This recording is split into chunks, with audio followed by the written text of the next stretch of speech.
Olá, tudo bem? Meu nome é Cauã Gomes e hoje eu vou falar sobre a minha experiência no processo de descobrimento eh, da minha percepção de que eu era uma pessoa diferente, né? De que eu era uma pessoa gay.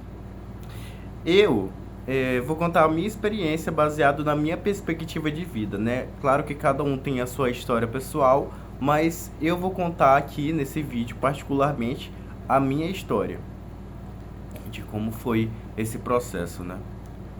Durante toda a minha vida, eu nunca, eu sempre me senti deslocado, né? Eu sempre senti que alguma coisa não estava certa, que no meu processo de crescimento seria em prol de descobrir alguma coisa maior, sabe? Descobrir alguma coisa que ainda não tinham me contado. É... no fundo do meu cérebro, eu sabia que eu teria que fazer alguma coisa, entendeu? Não sei se isso é pensamento de criança, assim, que tem alguma expectativa sobre alguma coisa, mas o que tinha em mim era esse pensamento. E ele nunca foi externado, assim, na infância, né? O que acontece? Eu sempre tive um comportamento que não era o adequado, né? O visto como adequado para um homem heterossexual na infância, né? Claro que toda criança tem sua sensibilidade, só que às vezes dá para perceber quando uma criança é um pouco mais, é, podemos dizer, adocicada, né? Um pouco mais afeminada. Então isso pesava muito, mas na época eu não percebia, né? É, isso foi perceber mais tarde, quando a bomba caiu em tudo. Mas, baseado na minha perspectiva, eu sempre me vi deslocado de alguma forma em todos os lugares. E crescer assim é complicado. E é mais complicado ainda quando a gente está inserido em um ambiente preconceituoso, entendeu? Claro que tem famílias que apoiam seus filhos nessa fase tão difícil, né, que é o processo de descobrimento, de forjação da própria identidade. Então, é muito difícil para quem não tem o apoio necessário, né, nessa parte da vida. Então, no meu caso, eu sou a segunda opção, né? Eu não tive o apoio necessário. E quando descobriram que eu era um homem gay, fingiram que nada estava acontecendo, entendeu? Porque queriam acreditar, né? Na época que tudo aconteceu, queriam acreditar que isso não estava acontecendo com eles. Minha mãe falava que não acreditava que isso estava acontecendo com ela, entendeu? Então, no meu caso, eu sempre sabia que eu era, só que o peso era muito grande, entendeu? Agora, voltando para minha infância, que eu acho que eu pulei um pouco aqui, mas é que tudo engata, todas as partes da história engatam umas nas outras. É... Durante a minha infância, eu queria ter uma namorada, entendeu? Eu queria ter uma. Eu imaginava ter relacionamento com uma mulher, né? Casar e tal. Eu imaginava que isso seria meu propósito. E isso durou por muito tempo. Durou até os meus 14 anos, eu acho. E eu beijava muitas meninas.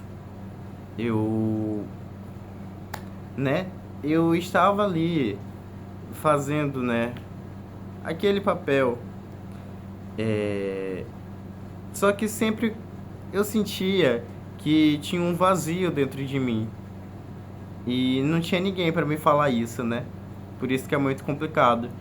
Então eu tive que passar por toda essa fase sozinho, como é o normal para muitas pessoas, né? E eu passei por essa fase, né?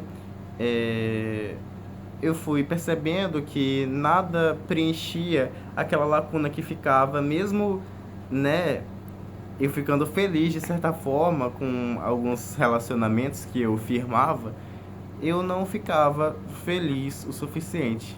Era sempre um oco. Mas eu achava que isso era uma coisa de processos, né, da adolescência. Que um dia isso poderia acender mais em mim, que um dia eu poderia voltar ao normal, né? Bom, quando eu cheguei aos 15 anos, eu comecei a mudar o meu ponto de vista.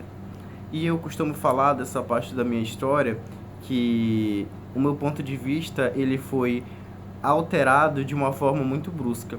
Tão brusca que eu mudei meu comportamento totalmente. Eu mudei o meu comportamento na hora que eu percebi o que realmente estava acontecendo, que eu cheguei lá e falei, não, eu sou gay, pra mim mesmo. E isso foi uma virada de chave, né? Eu tive um comportamento, né, uma reação muito radical em relação a isso. No começo, né, na minha cabeça de adolescente, eu achava que eu era único, sabe? Isso é raro de acontecer, mas eu achava que eu era único, eu achava que, nossa, eu fui nascer logo gay, mas, nossa, como assim, né? Eu não sei, eu não sei como é que forjou esse tipo de pensamento, né? Porque a situação é muito complicada e é muito mais sensível do que parece. Só que por algum motivo minha cabeça quis entender dessa forma, né? Mal sabia aquele menino que depois de algum tempo, né, o mundo ia cair nas costas dele, como se um peso enorme fosse lá para abaixar toda a expectativa que ele tinha. Porque apesar de eu ter confusões com a minha sexualidade na infância, eu sempre fui uma pessoa muito curiosa, né? Então eu não tinha problemas com isso. E porque, na verdade, quando eu me descobri sozinho, né, como uma pessoa gay, eu fiquei feliz por ter descobrido o que realmente me deixava alegre, né? Então isso foi uma questão de felicidade naquele momento. Até um tempo, né? Porque essa minha coragem toda acabou fazendo com que eu tivesse mais coragem também de vir a ter aquela conversa com os meus pais. E, enfim, eu acho que eu decidi naquela época já me assumir para os meus pais, eu acho que foi com 16 anos, né? Era uma coisa que eu não precisava no momento, mas eu acho que eu decidi falar aquilo com os meus pais porque foi meio que uma aposta naquele momento, né? A gente nunca conversava sobre esse tipo de assunto. Às vezes meus pais falavam, né, de famílias que tinham filhos gays, mas não era uma coisa tão, né, não era uma coisa tão repudiada, né? E por mais que às vezes pudessem ter momentos em que teria algum tipo de repulsa, eu ainda assim encarava aquela situação com coragem, né? Para lidar com aquelas situações. Então, na hora que eu fiz isso, né, com minha mente ingênua, eu tive a coragem de me assumir. E não dizendo que ter coragem de se assumir é uma coisa ingênua. Só que como eu estava naquele cenário onde eu estava sozinho, né, eu sou filho único também, e também era... A gente tinha acabado de sair da época da pandemia. Como eu estava sozinho e eu não tinha alguém para contar, alguém que eu pudesse, que eu soubesse que eu poderia compartilhar tudo aquilo e poderia me sentir mais seguro, mais confortável, acabou complicando muito a minha situação, né? Eu fiquei totalmente desnorteado, eu fiquei perdido, sozinho, na época que eu me assumi, e isso tudo complicou muito o meu estado emocional. Eu saí de uma pessoa alegre, feliz, espontânea, para uma pessoa mais retraída, né? Que, com certeza, foi uma forma do meu sistema me defender dos ataques, entendeu? Eu tive que guardar energia para me defender dos ataques na hora que eu me assumi, que eu estava me entendendo de fato. Então, apesar de eu já estar me entendendo, os meus pais, eles estavam um pouco atrasados, né? Bom, Basicamente foi essa história, né?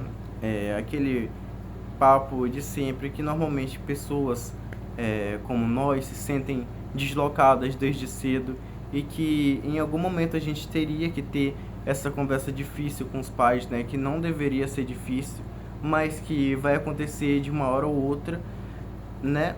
Para pais bons e infelizmente para pais, é, eu não vou dizer para pais ruins, né? Mas de certa forma sim, mas para pais que têm visões fechadas em relação a esse assunto, né? Que seria no caso do infelizmente acontece isso.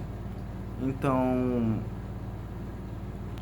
bom, depois disso minha adolescência foi marcada, né, por essa situação emocional e eu trago isso até hoje, né?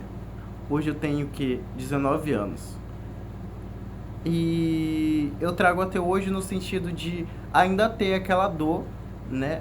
Agora que meus pais sabem, né? Tem toda essa situação, tem todo esse clima que se estabelece aqui. Mas é mais amenizado, claro, né? Eu tive a sorte de não ser expulso de casa, mas eu tô aqui, né? Firme, não sei se tão forte, mas eu tô sensível, né? Hoje em dia não se toca mais no assunto e eu acho isso muito errado porque era um assunto que deveria ser conversado com mais frequência, entendeu? Mas como eu já tinha falado, é uma coisa que eles fingem que não tem, né? E eu fico sempre muito pensativo, a ansiedade vai lá pra cima, porque eu tenho sempre que estar encontrando uma forma de como vou se adaptar em diversas situações, entendeu? Então isso mexe com minha segurança, mexe com o meu emocional, mexe com tudo, né? E eu acredito que muitas pessoas passam por isso também, né? Mas enfim, eu acredito que tudo vai dar certo em algum momento, né? Eu espero que esse vídeo esteja de recado para todos aqui, que possa ter algum tipo de identificação. Esse vídeo não tem nenhum intuito de desanimar ninguém, só falar da minha história pessoal, né? Claro que cada história é uma história e nem todo mundo vai passar por uma situação complicada, né? Então é muito importante olhar por esse lado. E é isso. Eu espero que a saída de armário, né, para vocês gays, né, LGBTs que estiverem assistindo esse vídeo, seja tranquila, que não seja marcadas por traumas, né, que possa dar tudo certo na vida de todos e que todos possam estar 100% conscientes do que vão fazer nesse momento, que é muito importante analisar a situação como um todo. Porque às vezes tudo bem ter coragem, mas às vezes é preciso a gente ser realista com nós mesmos. E isso não é questão de fraqueza, é questão só de autoanálise. Porque coragem não tem nada a ver com o cenário ao todo. A gente pode ter força para enfrentar, só que às vezes a gente tem força para enfrentar, só que em determinadas situações, se estender muito, pode complicar muito o nosso emocional, entendeu? Porque ninguém é de ferro. Então, eu costumo falar muito isso. Essa é a minha história pessoal, né? E eu espero que isso tenha ajudado de alguma forma, né? Um beijo a todos e é isso. Obrigado.